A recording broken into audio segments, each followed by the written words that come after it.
Welcome to another chapter of In the Keep podcast. I'm your very own prophet of the drowned god, the Motherlode. This show is all about the world of arena first-person shooters, classic FPS games, their legacies, their lineage, and the people who keep that world turning. These are the players, the developers, the streamers, the influencers. It is the will of the drowned god Cathala that our communities band together in her cathedral to frag and give one another into oblivion for all eternity.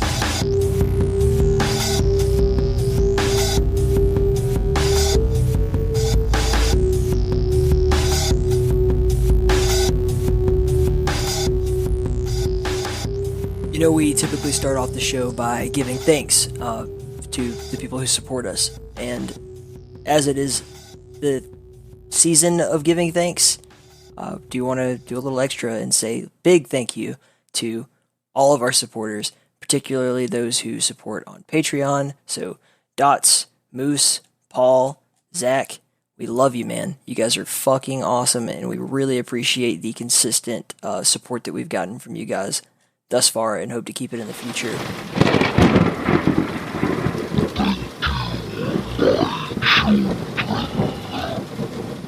It is rare that the Drowned God addresses anyone directly, aside from myself, so consider yourselves lucky to have been in her presence for a moment.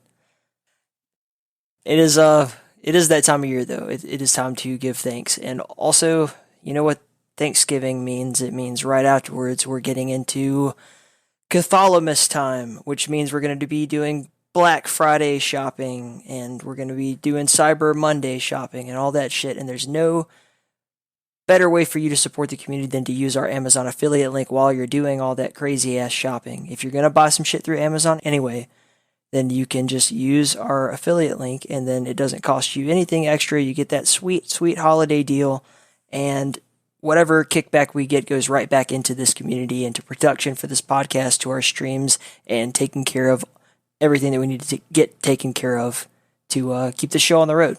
So keep that in mind as you go forward into your Cathala days.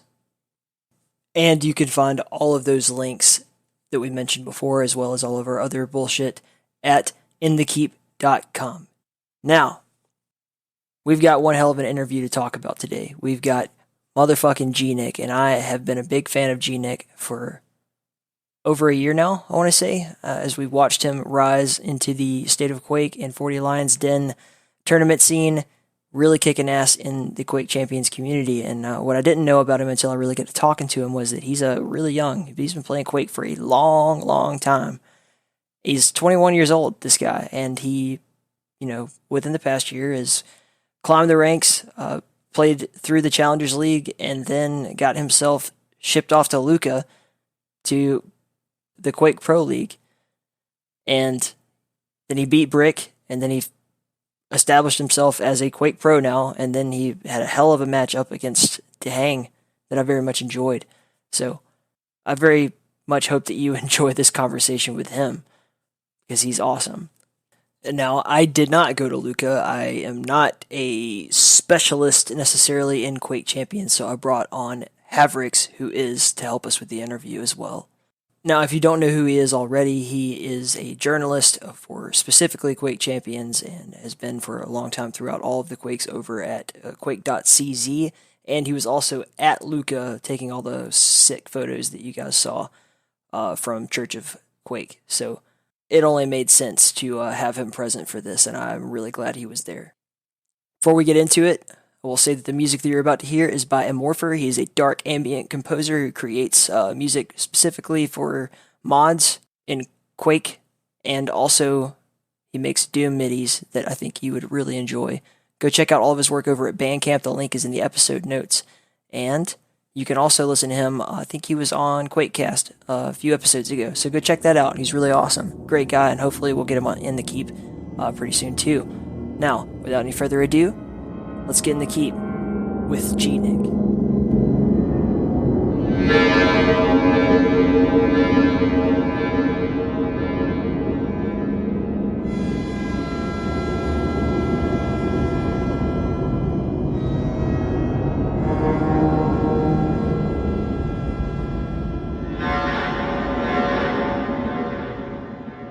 So I started playing Quake when I was 5 years old.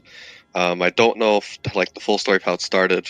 My mom says that that my dad didn't allow me to play Quake 3, but my mom did. But growing up, I always played Quake 3 with my dad and my brothers, and it kind of just kept going. Like I played other games like during when I was like 9, 10, or 11, but I always fell back to Quake. So that was Quake 3. And you had a bunch of siblings, is that true? Yeah, I have three. I have two brothers, and then I have one sister. They played as well? My one brother closest to my age did, and then I had a step brother that also played with us. Okay. And I guess there had to be some sibling rivalry at that point. You're the youngest. Yeah. Yeah, yeah, I'm So, the youngest. uh, Yeah, it was even playing Quake 3. Like my brothers were always better than me, so I always strive to be better than them. And then as years went on, they've all kind of quit, and then I just kind of kept playing and practicing. fuck, 5 years old, dude. I've been wasting my life up to this point. You're 21. I'm Yeah, I'm 24, 21. and I'm like less than one tiny micro fucking piece of the Quake player you are. And I think Havericks, we haven't introduced Havericks yet, but he's also here. Uh, we'll have him pick Hello, your brain. guys. We'll have him pick your brain too.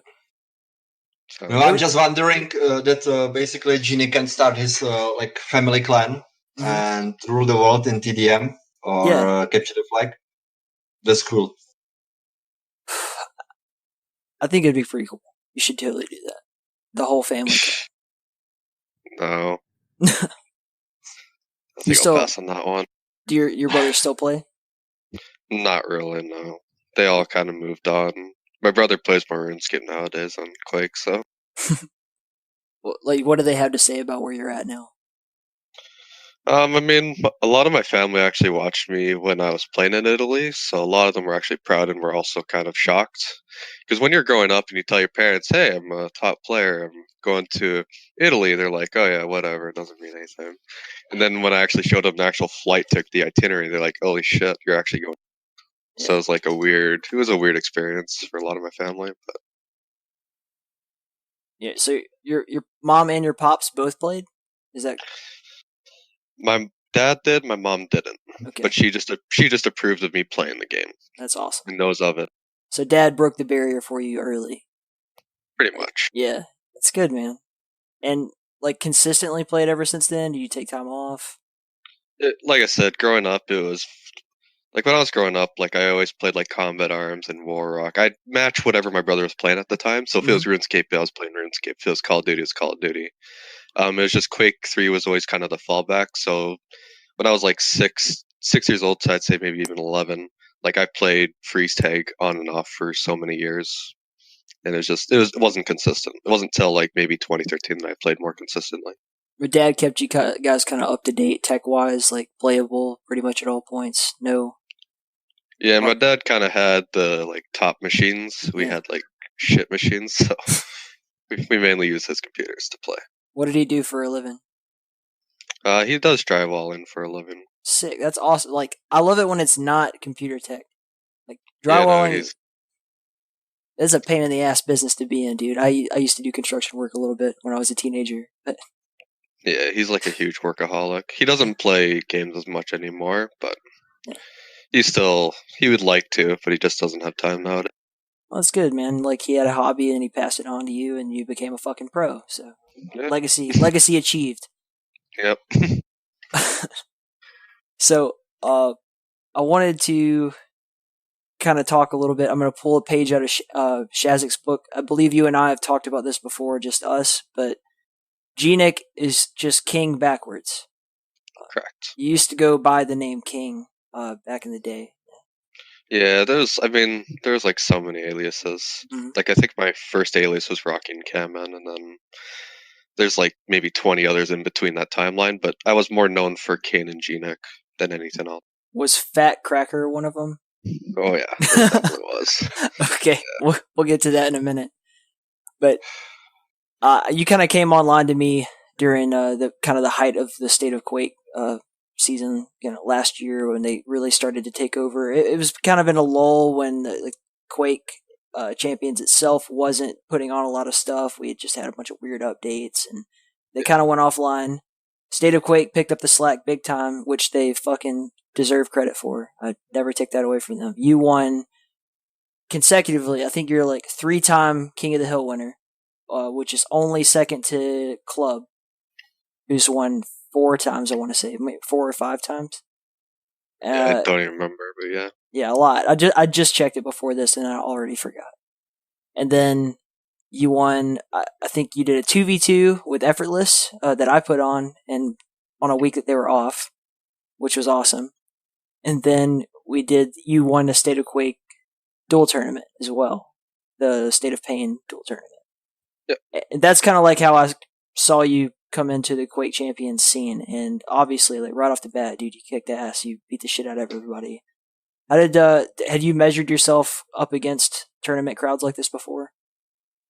Not really. Okay. It's like even Lucca was very stressful. Like just going on the stage, sitting down, then knowing that there's like at least maybe 100 people watching me, and then plus however many viewers are on Twitch, it was just much different.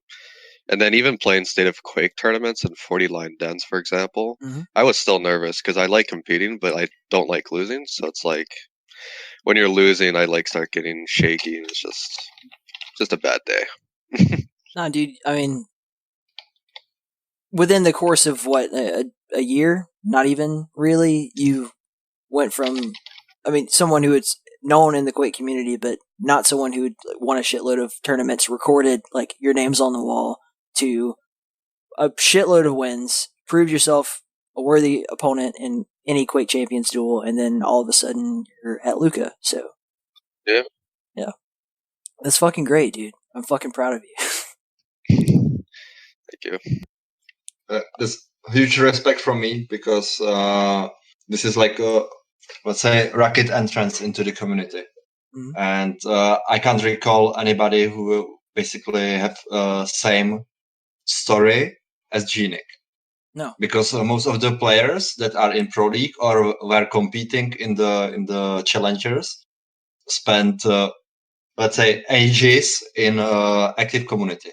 They were playing tournaments, and this is, I believe, something that might be inspiring for other players that are out there that are not recognized yet, and that's think that their skills are good enough to give it a try, to play in the tournaments for newbies, amateurs, and maybe repeat display of GNiK.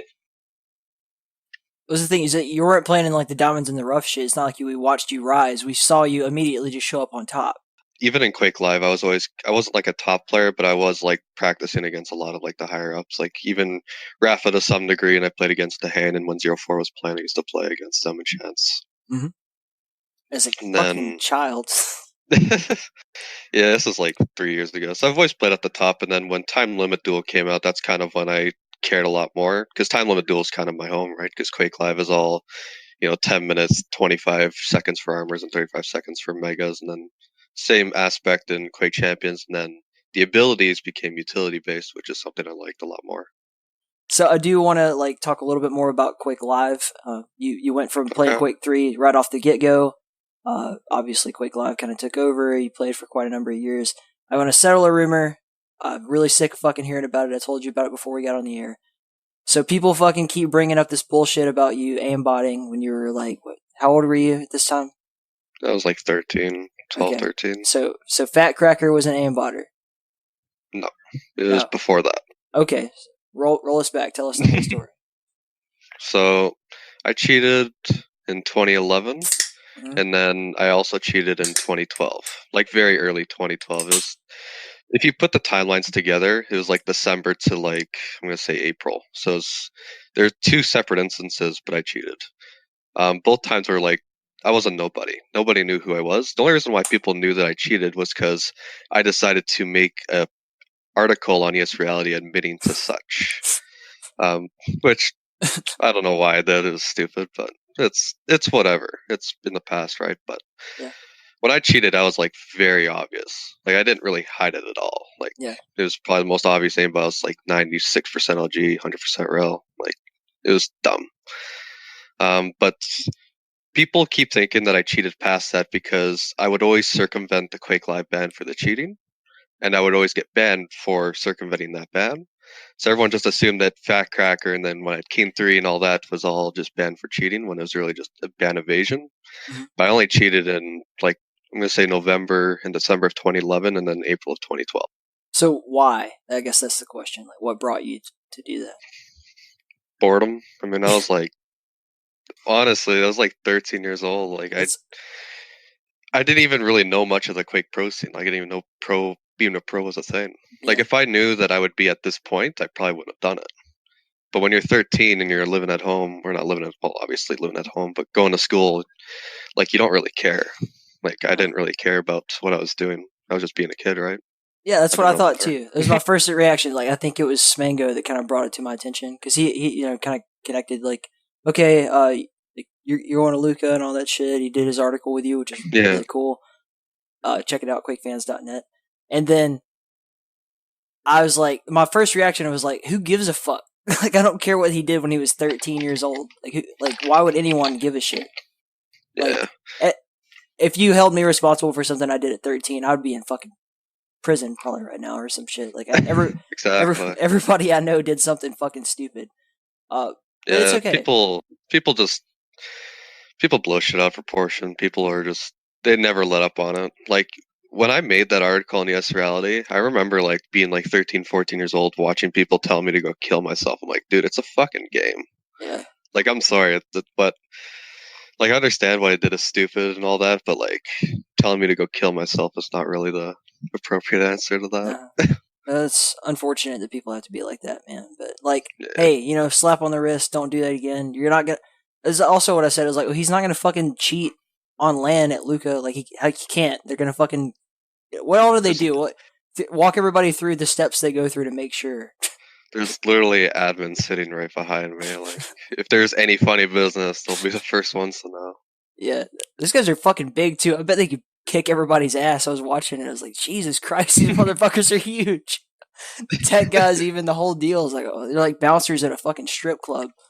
It's insane. Yeah, I was very terrified on stage because like the screen's like in the back, right? So like, I guess if a player wanted to cheat, you could turn around. So it's like in my head, I'm like, don't turn around out of fucking like just randomness because you're like stressed. Just keep looking straight.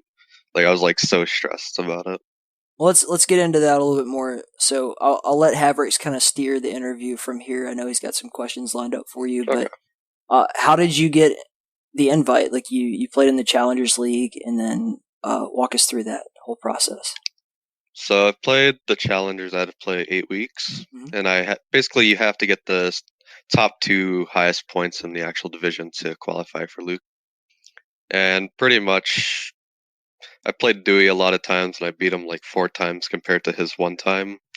And I just ended up like skyrocketing in points because I kept winning. And because the points scale up higher, I kept winning a lot more points. So I ended up with like 1,200 points to Dewey's like 970. And then, after that, pretty much got a message from 04, like, here's your flight. Let's go. All right. So, Havrix, that's cool way. Yeah. That's cool way how to get yourself to Lucca. I will have one more addition to that cheating stuff and how people can actually react. For example, there is still stigma against ZeroQL, who is now doing all the videos for Quake community as a Flux Media, and people still tends to return to this kind of stuff. So I just hope for GNiK that people will basically stop to do this, and you will have time for practice and for your first season in Quake Pro League. This is actually Quake. Lucca was first LAN for you? Yeah, definitely. You so do you think that never played on a LAN at all, or just first like real like tournament? No, I've never played at any LAN. Like, I played like when I played with my dad. That's about as closest to LAN as I got. And I was like, that means nothing. Okay. Because that's completely different experience when you go to event. Oh yeah, for sure. And how does let's say Lucca and the church where we were playing. How does make you feel this these spaces basically that were used for the tournament? Like Lucca, like it was. I remember like going into the actual cathedral, and the person's like, "All right, we got to take pictures," and I'm like all sweaty, like 25-hour flight later, and I'm just like, I really don't want to do this picture, but I'm doing it. But actually, like meeting players was like really interesting because you're attaching names to faces, right? Like you see Rafa's face cam, but once you actually attach that name to his face, it's like a much different feeling. And then actually like playing with like 20 other players in a practice room and then playing on stage was like just a it was a nerve-wracking experience for me personally because I've never I've never like played with anyone else in the same room, so it's like I'm already having that issue. So now I'm on stage where I have someone behind me watching me, people in front of me watching me. Then I'm playing against someone like the Hane who's like played on stages for years. Compared to me, it was like my first time. It's just weird. Was this reason why? I be honest here, because I was expecting that you will basically wipe out, break out of the arenas, and we ended up at fifth map, and I'm wondering if this is like part of your acclimatization to the venue or to the playing on the stage, or if it is just that brick is really, or did you find a good way how to play against you in those maps? So first brick, like even in practice games, it's been like I'd say maybe a 90% win rate for me. So even going to 5 maps, I didn't expect.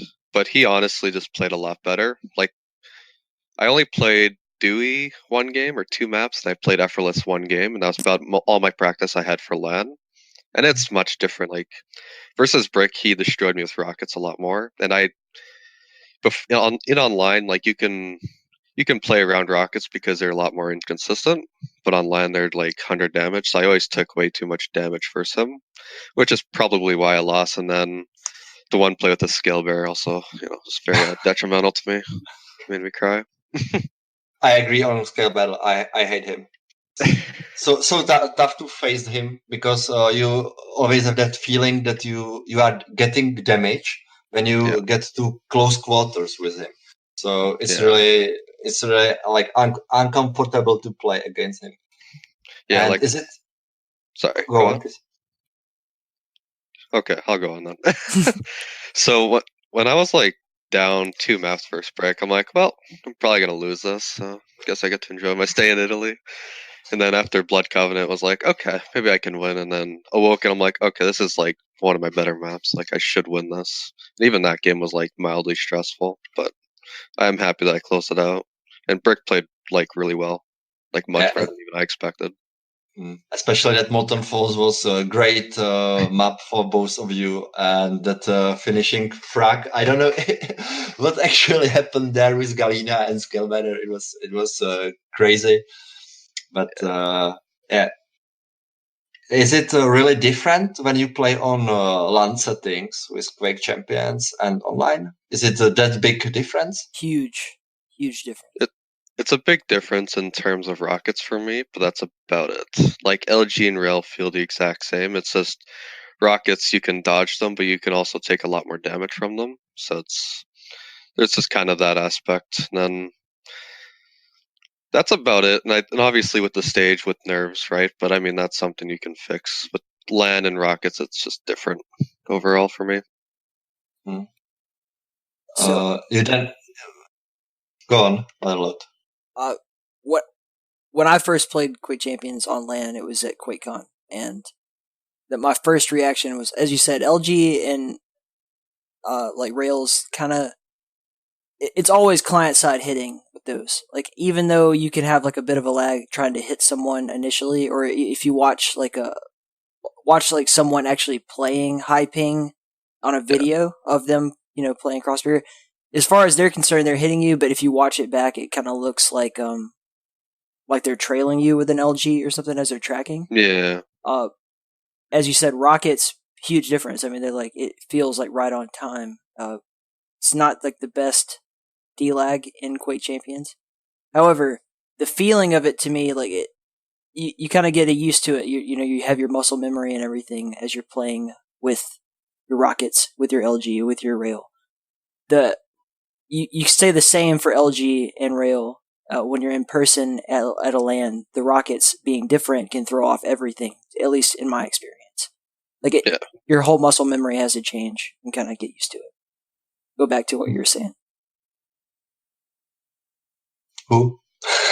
Either of you. You were talking, so go ahead. I'm actually wondering if this first match hype you for the next opponent, which was the Hunk, and if that first experience on the stage make you, let's say, more certain when you return to that very same place. Like as in me, when I go to Poland, for example, like will I feel No. I I mean, is that what you're kind of asking? Yeah, I mean about the confidence right on the LAN. If that first match actually help you to get more confidence for the next games. Oh, definitely. I mean, in Lucca, like out of everyone in round of 16, I've probably played the most maps. Because I played 8 maps on stage total, which gave me pretty much a lot of experience. And then taking the one map off the hand was also like a huge accomplishment for me. I think going into Poland, I'll be a lot more confident, and I'll have a much better practice schedule and kind of, I don't know what you would call it, like system in place to help me perform better. How does it feel for you to beat the Hank on that corrupted keep? Because many people saw it as a huge achievement. Actually, casters on the desk were crazy about it. So versus like corrupted keeps like my best map, but the hands also like destroyed me on that map and online. So even for me to pick it, I was also hesitant on it because I was expecting like a 20-10 scoreline, not a 7-4 or whatever it was. Beating the hand was a good feeling because I didn't actually think I would do it. But the hand also didn't feel like he was performing up to his expectations because after our game and he played Avic and Razy, like his LG was like so much better compared to when he played versus me. So I think for him, he also needed to warm up a little bit. But I mean, overall, it was still a good accomplishment for me. I'm proud of it. Yeah, I was actually Machiavelli was doing like a co-stream of it, like kind of doing his own commentary as I watched. And part of what we kind of saw was I felt like Dehang didn't take you seriously, and then he turned it on. Yeah. You know what I'm saying? Yeah, Woken he hit like every rail on me. Okay. That was bad. Yeah. And then go ahead. I said I would pretty much agree with that. Like we practiced a bit, and we've traded maps before, but he probably expected after me versus Brick, like, oh, he's probably too nervous to do well. And then that happened. He's like, okay, let's go try hard. How does many players were, I don't want to say complaining, but were mentioning that the schedule was really tough for them because basically you start every day at 9 a.m. In the cathedral. So that means like, let's say 7 for the wake up alarm. It was wake up alarm was probably like 6:45. The bus, like the actual shuttles, left at 7:15 a.m. So we had, depending on how early you woke up, there was a buffet that you can go eat breakfast, and then we had to take the shuttle, which is like 30 minutes. So we were there probably around 8ish because you had to also walk there, which is like a 15-minute walk, right? So, and then ESL tried to provide the PCs to the players that were playing next, pretty much. So, for example, me, Brick, and then CNZ, as well as the other challengers and relegations, got to play first, and then they were trying to cycle it because there's only like 10 PCs or something, or 12, if I remember correctly. Something like 12, I think. Yeah. So is it like, it wasn't that tough. So this is like your usual schedule? You wake up that early and you basically hang out in one area. Yeah, I mean that's pretty much, even at home, like just to work, I always wake up 6:45. So that schedule didn't bother me that much, but I can understand why it bothered a lot of people. Because you could take players like Waz, for example, where he had like one of the last matches of the day. So he's taking a shuttle there at 7 a.m. and he's not playing till like 6 or 7 p.m. And it's just, he's there for 12 hours, can't really do much, right? And it's basically that was the last match of the day. It was Base versus Was. Yeah. But in the end, like both players have similar conditions. Yeah. So how did you try to save your stamina for the games? After my games versus Brick and then the Hane, thankfully my games were a lot earlier, so I didn't have to worry about like scheduling and playing a lot later. And then pretty much that whole day, like I just went to go eat and just watched the matches and tried to learn as much as I could. And then, yeah, pretty much all there was to it. We weren't really allowed to leave like the cathedral. Like we were allowed to, but someone was going to complain at us, so we tried to stay close to Lucca in general. So we didn't venture far. What do you see as your strongest weapon? Tri-bolt, for sure. Like really? Yeah, Tri-bolt's probably my best weapon. I don't use it as much anymore, but like there was a period where I was probably the best player with it. And then after Tri-bolt, probably heavy machine gun. We saw the Tri-bolt. So not the usual. I'm sorry. Not the usual like undead trinity, unholy trinity. No. Tri-bolt's my favorite and my best. I think this is a significant thing about Quake Champions that doesn't get brought up enough. Is that the weapons balance is different. It's not like erase Quake Live and Quake 3 from your mind. Tri-bolt became really prominent at PGL last year. We saw like a huge shift in the game, especially on go back to like Blood Run, right? Back in Quake World, for instance. Okay, you play Blood Run, you shoot nades, you just spam nades at that fucking at the teleporter exit at the top, going over to red. We see this happen so much in Quake Champions. It's perfectly angled. It's not like nades where you have to like bounce it off walls and shit. You can angle Tri-bolt from the floor, or where no longer where Mega is, but in Quake World it is Mega, and Quake Champions obviously it's across the room from you in the hallway. However, you can stand under the teleporter. They either have to go to nail room as soon as they come out of that teleporter or face you Tri-bolting them. We see this so much in Quake Champions. The other aspect of it is that, as you said, Corrupted Keep probably your strongest map. No rail on that map.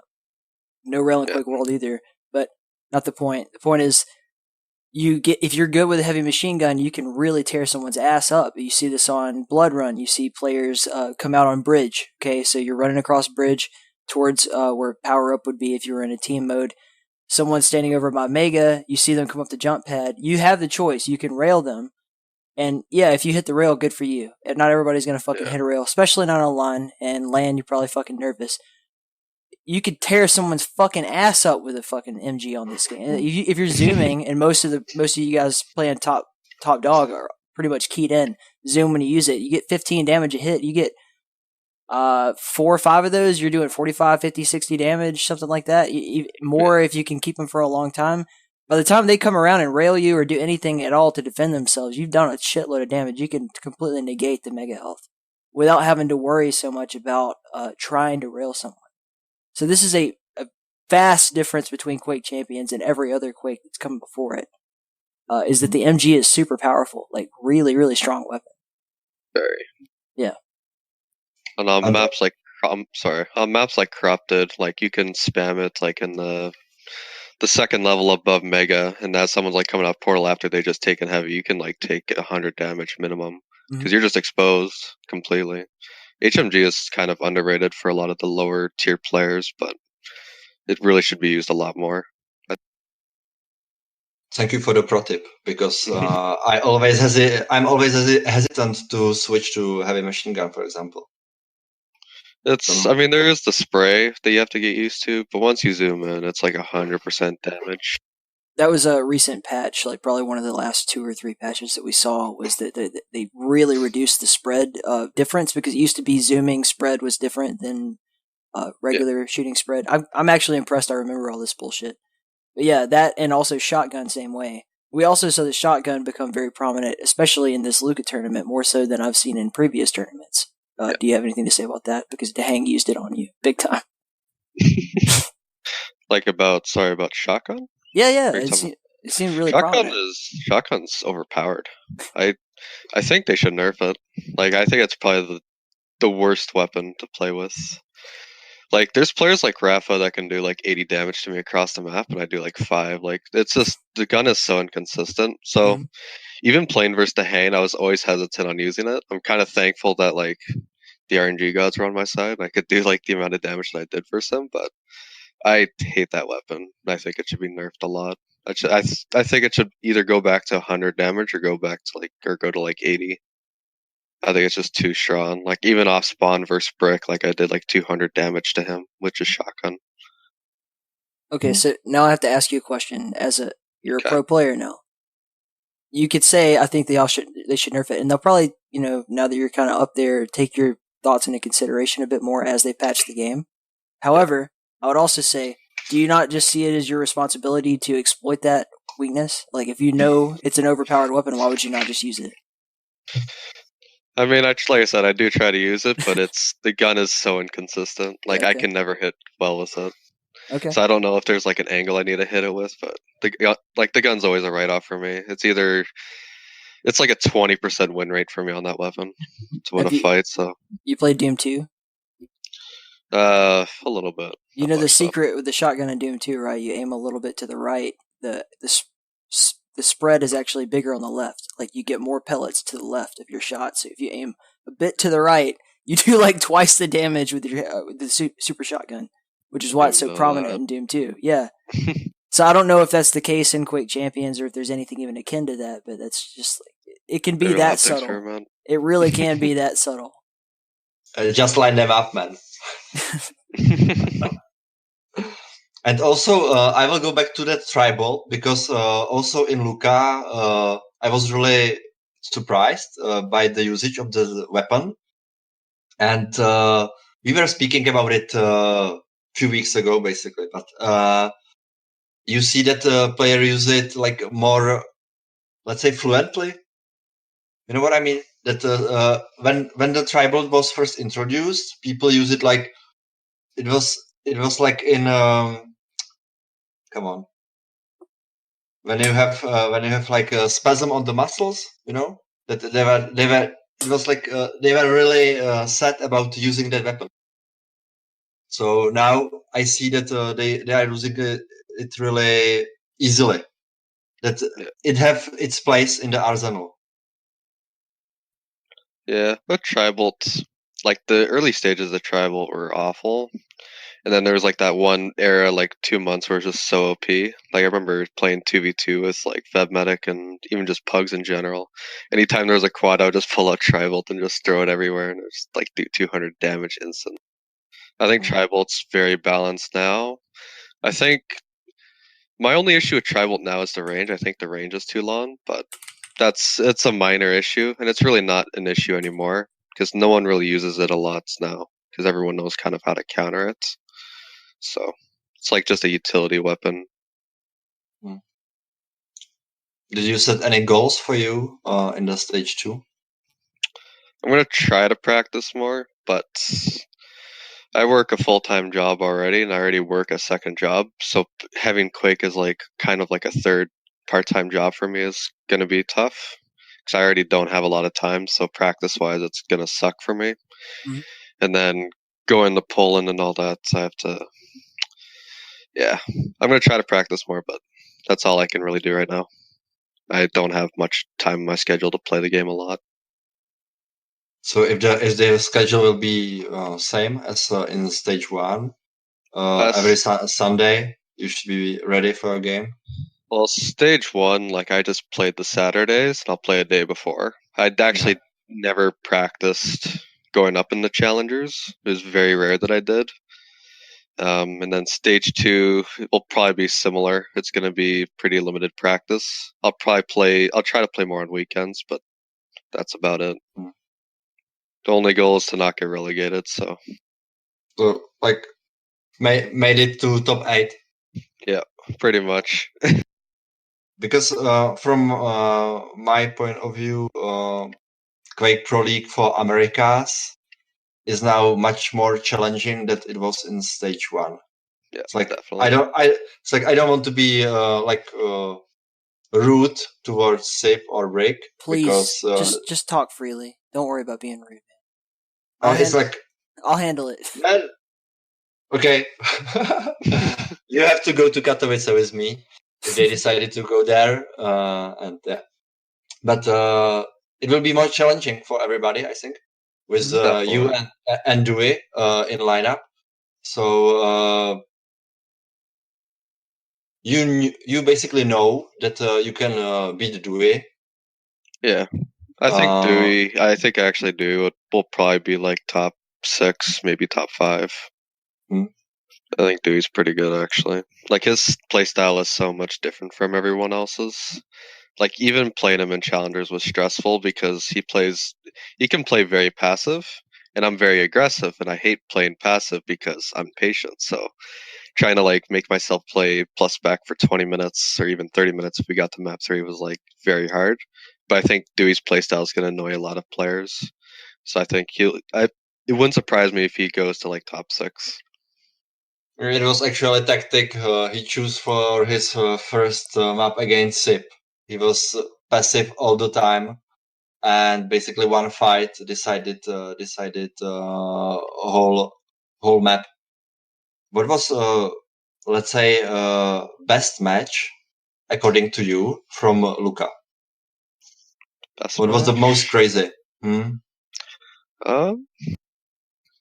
That's gonna be tough. I'm gonna say probably. I don't know what map it was, but it was between not Sparty, Garpy, and Cypher. Like that whole series was like very interesting because everyone probably predicted again Cypher to probably either 3-0, 3-1, and then Garpy actually was like up 2-0, and then I think lost 3-0. But there was one map there was like always really close, and like the game was just amazing. I can't remember the map though. Maybe you do, because I wasn't able to watch much of it till after. But I think that whole set in general was amazing, in my opinion. It's probably one of the better ones. From me, I was really surprised when I see Cooler against Rise on Awoken. Oh yeah, the because peaker. That peaker kill. It was like he used Stroke for as his champion, and he didn't use peaker like ever in that game until that kill happens, and that was something. That was like a highlight for me. Yeah, that was an insane kill. Like I remember watching it in like the catering section with like Brick and all them. It was just like, holy shit! That was like 200 damage when he had like nothing. It was insane. And there were more of these crazy moments during the tournament. I think if there is some highlight video for a whole event, there will be some crazy stuff that happened. And yeah, that was I think one of the most or most challenging tournaments in a long time. Even though if you compare it to the online stage as well, but this was crazy hype, I think. Yeah, I agree. I don't think anyone even expected Cooler to even make top 4. So because Cooler versus Saigib looked pretty rough. So even me, I was like, Cooler might not make it far. And then when he made top 4, I'm like, okay, but I don't think he'll beat Razy. Then he was beating Razy, and then he beat Kilson, and it was a new Cooler on stage, in my opinion. Big which time. is nice to see. I like that you brought up Cooler versus Saigib. He's like, Saigib looked so fucking confident in this tournament. Like, he looked good as fuck. And I was like really rooting for him. I mean, obviously, I kind of like have a prior relationship with Saigib, so I'm always rooting for him. But we saw him play on Blood Run as fucking Keel, and I do want to get into the champions aspect of this a bit because it goes under talked about at least in most of the interviews that I've seen about Quake Champions. Is like, yeah, like the champions play a huge factor. I have no fucking clue why anybody would pick Keel. And I'm not saying like Keel's a shit champion or anything. I'm saying that clearly on some maps, Keel is a huge hindrance to you. You see him get picked a lot, especially on like Veil of Nath. People pick Keel. And there's certain players that can really pull off a Keel. Like Rafa obviously can pull off fucking anything. Dehang is a master of playing with any champion. Razy, we could say the same thing. Like for these guys can play with unorthodox champions and always have been doing this kind of like at the cutting edge of what you can do with the champion. Keel is too fucking slow to play on Blood Run. And it works. Cy Gibbs, like, he's a big dude.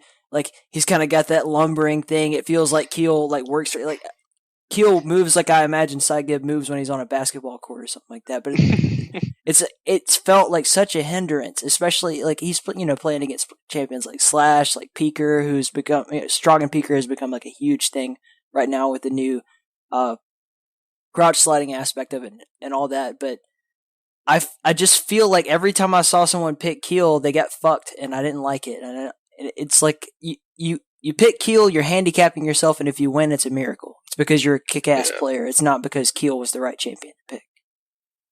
Yeah. On Blood Run, I actually don't think Keel is the worst pick. Well, Because with the nades, you can like choke out Mega and Heavy like pretty well.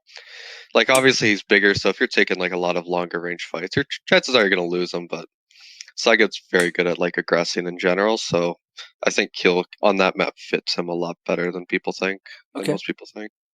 No, you're the expert, man. I'm just fucking speculating. Like, I know it's all take your good. word for it. But champions wise, what works for you right now? What do you feel like is the strongest for you? Slash, I've been working on Slash a lot, and I think Slash has become one of my stronger champions. But I never played her. Actually, I did play her online. What am I saying? Other than that, Eisen, Visor, Nyx was good. Ranger's been a lot better for me too. Pretty much any medium champion. Mm-hmm. And then Nyx and Slash are like my two light champions that I play the most. That's about it. So no heavies for you? You don't like heavies? I played Keel a couple times, and I played Sorlag, but those are like for Veil of Nath. That's like the only time I'll play those. I dig Sorlag because she's fast. Like on top of being a heavy champ, she's fast. Otherwise, like I've always hated Scalebearer. I've always hated Keel. Yeah. Period. Did you play Quake 4 at all? No. Well, I played Quake 4 like the demo. That's it. So there was no like prior crouch sliding comfort with you for slashing? Not at all. Okay. Good to know. I'm really actually surprised about the medium champions because that's not the first time I'm hearing this from the pros. I was asking European guys about the champions picks, and they say just go with the medium champion because if you pick light or heavy, there is always counter. Do you feel the same way? Yeah, that's a pretty good argument. Like that's why you only really see lights play against other lights. That's just much better matchup. Lights versus mediums or lights versus heavies. You're already at a disadvantage with even the starting stack, right? So mediums are always like the safest bet to go. I think, yeah, I've always kind of felt that way. Mediums, like you're safe either way if they pick a heavy. So fucking what? You're not at a huge disadvantage health and armor wise, but you do have the speed advantage. If they pick a light, you're not that far off either, but you do have health advantage, armor advantage. Like, yeah, exactly. It's a good balance, and also there's just more medium champs in general. We don't have a single CPMA movement medium champ, which strikes me as crazy. But hey, whatever. I don't know. I think Visor's always safe because he has the faster strafe jumping, which no one talks about anymore. But yeah. Yeah, Visor is like my best champion, but it's also people are like, "Oh, you're a cheater, so obviously you love wall hack, right?" I was literally about to say that. But this one is legit. Yeah, but Visor, I love Visor because even like the strafe move, like the speed that it can reach, which is unlimited, is also just amazing. On maps like Blood Covenant and Sarnath and Molten, like you can just strafe forever and gain so much. It's beautiful. Averix, you seem like you had a thought, and then I think we cut you off, bro. No. That was about the medium champion, and there is one extra actually. I was trying to convince, like, I call them Slavic gang because they all speak Russian. I was trying to convince them to use Berserk of Doom like more often. Any addition to this discussion? No, we happen to see that a lot. Yeah. Berserk is, it's not inconsistent, but it can be. Like at least for me, when I play Doom, I only use the Berserk if I'm trying to steal an item or I'm trying to run away from a fight. Because with the Doom, you have like the weird, like faster paced movement, which is kind of harder to hit. Using Berserk in a fight, the only time I'd use it is if you have like no rockets and you need to finish someone off that's less than like 60 HP. It's not an ability you want to use all the time. You're mainly using Doom for the double jump. That's it. That's what everybody say. Yeah. I'm still trying to like use it in my gameplay, and sometimes it works. But usually the idea of mine was if you killed somebody and you need to move to another location to cover the major item or whatever, grab some HPs and weapons maybe to use the Berserk to make it faster. Then again, guys are telling me that that speed advantage you got from the Berserk is not that much to outweigh this ability of hearing the sounds. And when you are surprised, basically in the Berserk, there is not much you can do rather than run away. Yeah, exactly. It's, for me, Doom's always been like the major ability's always been a passive in a weird way for me. So just even other champs like Strog, like I don't use Peeker a lot either. I use Peeker if I like absolutely need to, like for example, Cooler versus Razy. Like if I feel like I need to get like extra damage. A lot of the champs nowadays are like their major abilities to me feel like passives now, which is a weird thing to say, but that's how I've always kind of looked at it. It sucks because I think that's what everybody wanted, but it also kind of takes away from the appeal, quote unquote, of Quake Champions. Is that the idea that they have these active abilities and everything, Yeah. and then slowly over time, which is everybody bitched and complained like, "Oh, you just push F to win." Now it really does. It does really actually feel like they're not that big a deal anymore. It's not that huge of a hindrance. Obviously, No, there's a couple champions where like their major abilities are useful. yeah. Like Ranger, I think Ranger's Dire Orb is probably the best one, and then even Nyx's Invis to some degree. But like Eisen's turret is, no one's really call it a major ability to me. It's I a think the locator. turret's just like, yeah, pretty much. It's all you use the turret for is to find someone, or if you're like me, you just place it down mid fight and just try to do damage. I think yeah. I see. Nyx. I see. I'm sorry. I will continue with Eisen if I can. Mm-hmm. I see it as a, let's say, defense against Scalebearer. When he's running on you with the bull rush, Yeah. you just place the turret in front of him, and he basically gets stuck. Yeah, I think that's like such an underused meta. I think Garpy is like the only one that's actually like used it like fully to that potential. I don't think there's any other player that's actually used it for that, but it's actually a really good plan. Like it's a good counter, in my opinion. Because once Skillbear doesn't have that bull rush and he's in front of you, he just looks like an idiot and you just do like 100 damage to a minimum. So, nah. Can you tell us more about your definition of Eisenbug? So the Eisenbug, it's really just an insider joke, but I played against Rafa, and I beat him versus his Death Knight or versus his Ranger on Awoken. And when I watched the VOD back, he said that something about how I'm abusing an Eisenbug. So I kept asking everyone in North America, I'm like, what is this Eisenbug? Because I don't even know what the bug is, for starters. So how am I abusing a bug that I have no knowledge of? And then I later found out that it's something with the hitbox where if you like keep rushing forward, I guess, you take less damage, or like the hitboxes don't line up. But I've never had that issue personally. So to me, it's just a meme. So now anytime like I kill someone with Eisen or I lose, it's like a catch-all now, where we just blame it on the Eisenbug. That's pretty much how it originated, versus just when I was playing Rafa and beat him, and then he mentioned that I was abusing a bug. And That's now it's obvious just, answer. He won because of the bug. Yeah, pretty much. It's just cause when you lose or when you play, right? Like you're gonna vent your frustration. So I don't think he actually meant any harm by it. It's just like one of those things. Like for example, if Rafa beats me, I'll be like, I shouldn't have fucking lost. This guy sucks. But not that I mean it, but in game, right? You try to like boost your ego to do better. So I think that's all it was for Rafa. And then because I was so confused if it was actually a bug that I was abusing that I had no knowledge of, I was trying to figure out what it was this whole time. And then, To use it more effectively next time. yeah, exactly. But I don't think it's a bug. It's just you are speaking about the personalities of the players, and if I understand this correctly, you met all of them for the first time. Yeah. Which was pretty much the same for me regarding the Americas players. Who's best buddy from that pro team? like the person I talked Yeah, to you the hang. most, like Yeah, the yeah. it's pretty much the same friend group. Like for example, Brick, Effortless, Phazon as well.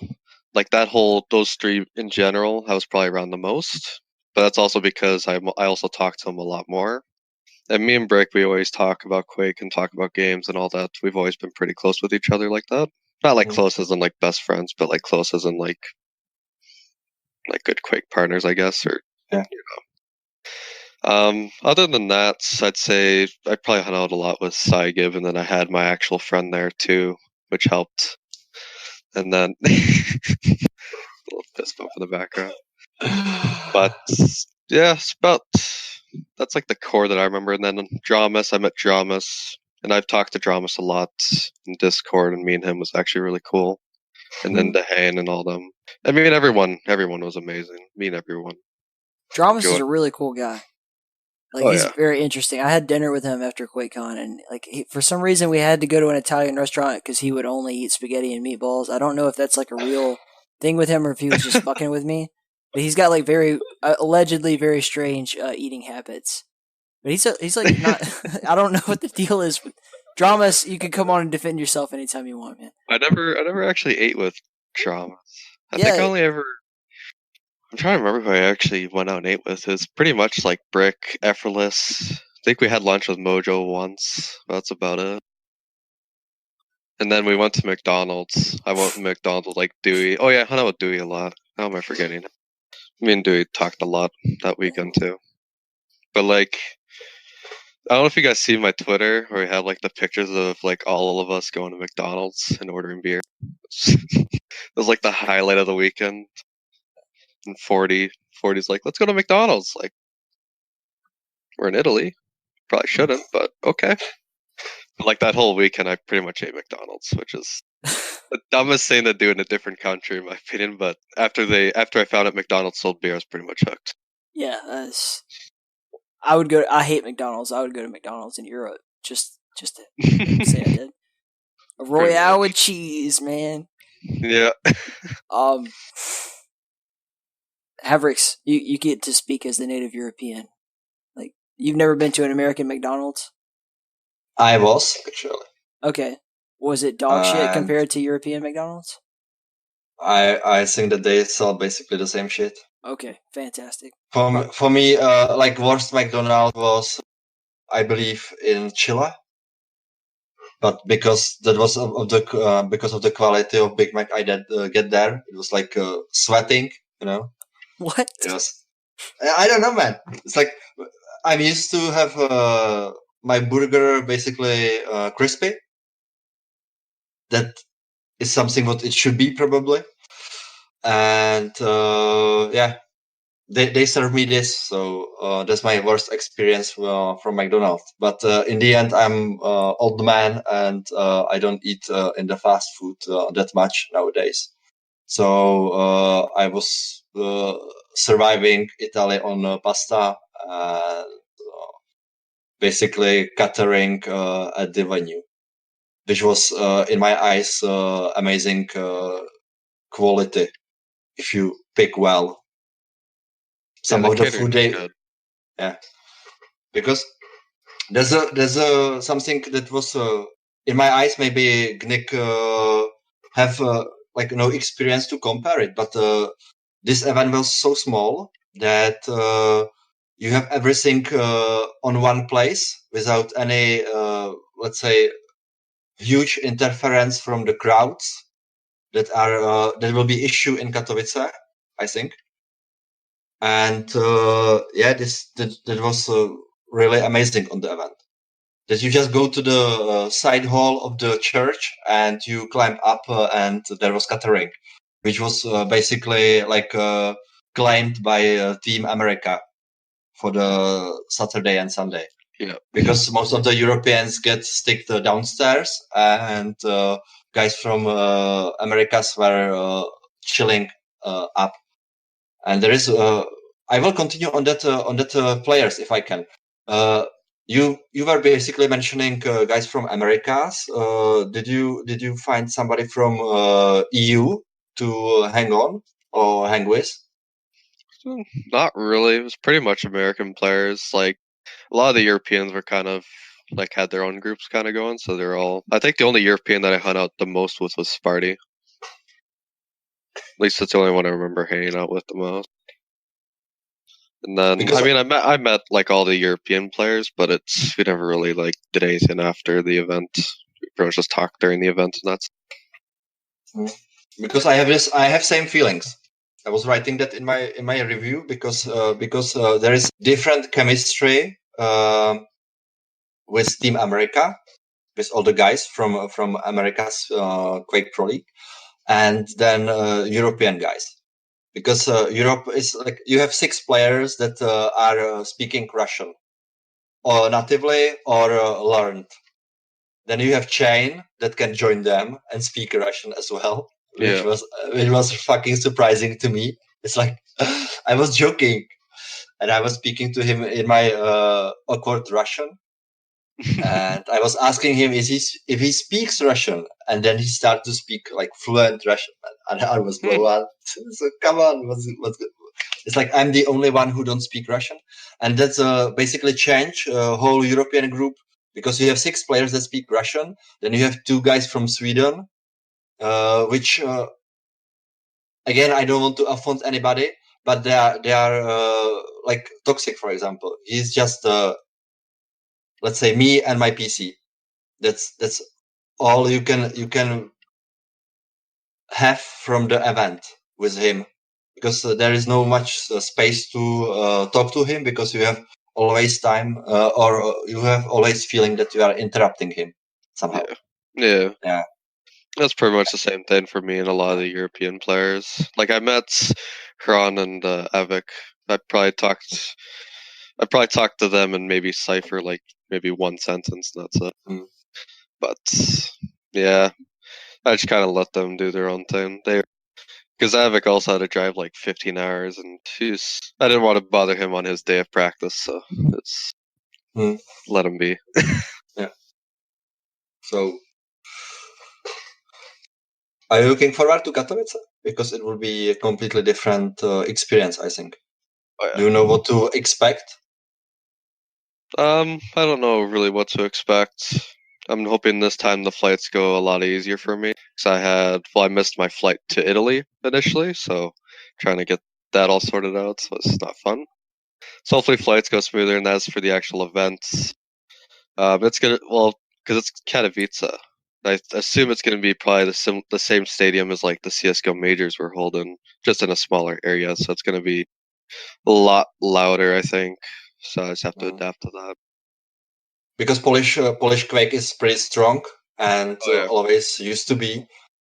And like main goal for everybody who is watching this or listening to this podcast is you have to force Carmack that owns it to the community actually to put the finals on the spodek, because that would be fucking hilarious if you have Quake in front of 10,000 viewers on the big stage. That would be fucking cool. And yeah, I'm expecting personally that it will be somewhere in the exhibitors area, which is fucking crowded. There are a lot of people coursing here and there.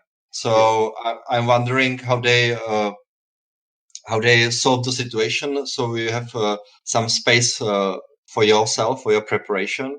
Yeah.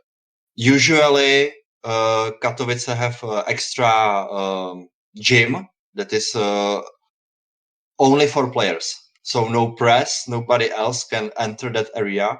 So that might be kind of advantage. So the preparation should be the same, but the crowd on the stage will be crazy, I think. Yeah, because most of the Polish people are Quakers in heart. Yeah. Yeah. So that's what I'm expecting, and I'm preparing you for this. it will be like much more crazy. Yeah. Okay. I'm glad we got off on this tangent because I do kind of want to talk about not just the Quake aspect, but the life experience fact. Had you been outside of like traveling abroad before this? No. I mean, I like where I live, so I live in BC, so I have family in Alberta, so I mean, I've flown like province, but never out of country or anything. Like, Italy was my first experience as well. I mean, you're a young dude.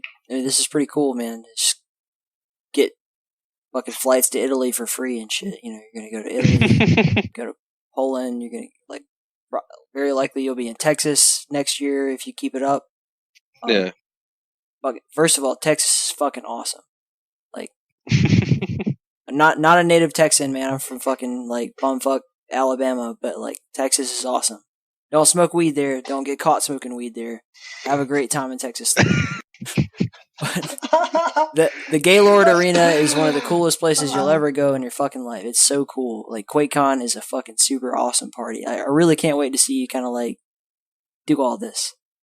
You're already ahead of the curve for me, for most people, you know, our age. You're traveling the world. You're playing fucking video games on a professional level. I just want to make sure you just enjoy that to the fullest fucking extent. Yeah, of course. Yeah, dude. All right.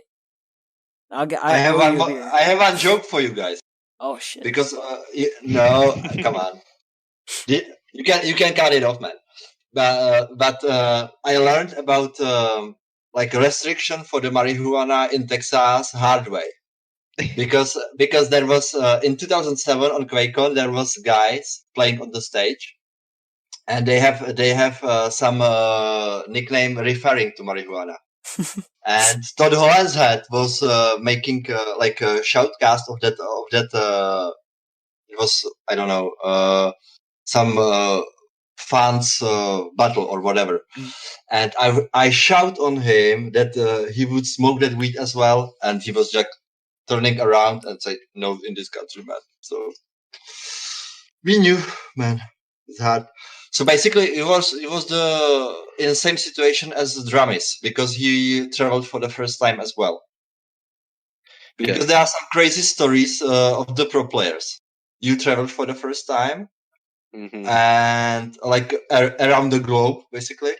Dramis, pretty much same story, which with addition of like quitting his job, which is fucking crazy. And then there is Sparty, who lost his equipment on the flight. This is a third player affected by the fucking traveling. And then we have Avek, who fucking drive car for 16 hours to get to Lucca. Yeah. It's like we are so good in the transportation. Yeah, and then I missed my connecting flight from Frankfurt to Rome, which was even fuck. That was stressful. Frankfurt. I don't know if you guys ever been in Frankfurt, but holy shit, that airport sucks. Yeah, that airport sucks. I waited there 12 hours. The Dallas airport sucks too. Just I can't wait to see you at QuakeCon. It's gonna be great. Crack so many beers. You see me lose all my hair at the freaking airport. It's like the most nerve-wracking thing ever. Oh shit! I hope I will join you guys. You should, but if you can, only if you can. I gotta make it over to Europe is what the real case is.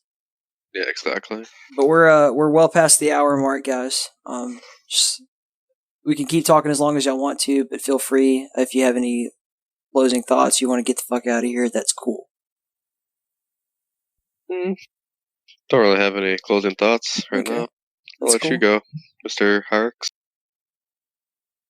Thank you. It was a pleasure to speak with you again. Yeah. Yeah, I remember when you were in the crowd, and I think Motherlow's messaging me is like, "Have you met Harix?" I'm like, "I don't even know what he looks like." And then he approaches me like, "Oh, it's the guy that's taking pictures of me the whole day." No, I was texting you both. I was like at the same time. I was Yeah. like, hey, I was trying to play Cupid like across the Yeah. world. Because- You're helping us playing Tinder without the app. yes, Yeah, Motherload, basically. the Quake Tinder. Just text Motherload. It'll be okay. Yeah. Grinder. Yeah, basically, he told me right away. Before I even go to Lucca, you have to meet with GNiK. You have to talk to him. You have to make interview with him, which wasn't possible according to my what I was doing there. So yeah, so I'm glad that we kind of have this opportunity to chat more. Yeah, me And as well. yeah, thank you. Yeah, and as for me, man, thank you for having me on here. It's been a blast. Um, I'm very grateful for everything that's happening, like going to Italy and all that, and Yeah.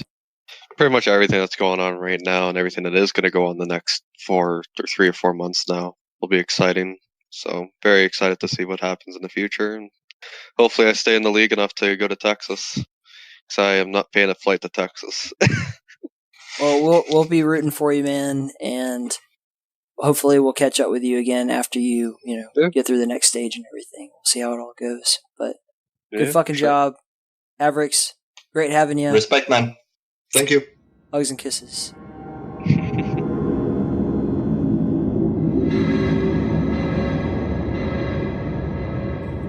If you enjoyed this podcast and you want to hear more material like it, you can go over and visit quakefans.net/network for links to our network of awesome podcasts similar to this one. Yeah, I know, right? It's weird pitching it, but you get the point.